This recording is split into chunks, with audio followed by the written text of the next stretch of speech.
2011-yil. Qish sovuq edi. Andijon chetidagi kichkina qishloqda Rustam ismli yigit yashardi.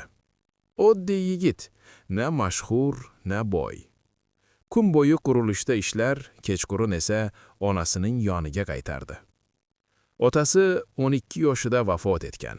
Shundan beri uydagi yagona erkak Rustam edi. Onasi har kuni bir xil gapni aytardi.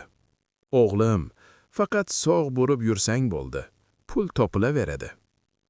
Rustam esa ichida boshqa gapni aytardi. Onamni bu qashshoqlikdan olib chiqaman.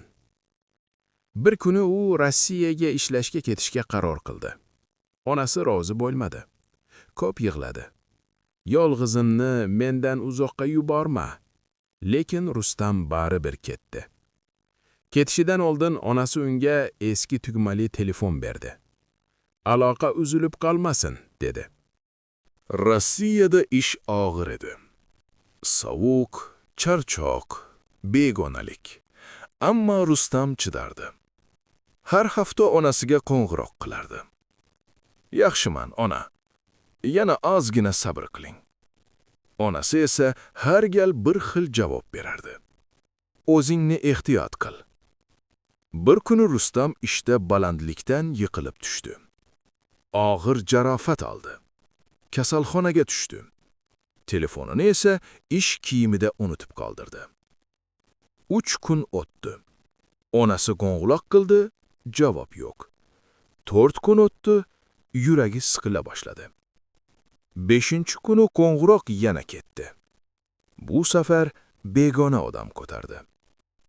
Siz Rustamning onasisizmi? Shu payt onaning qo'lidagi telefon yerga tushdi. Rustam tirik edi, lekin komada. 1 oy o'tdi. Rustam ko'zini ochdi. Birinchi so'ragan gapi, onamga aytinglar, men yaxshiman deb. Ammo kech edi. Onasi o'sha so'nggi qo'ng'iroqdan keyin yurak xurujidan vafot etgan edi. Rustam bugun tirik.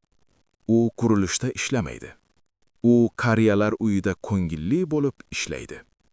Har bir onani ko'rsa to'xtab qoladi va har safar bir gapni takrorlaydi.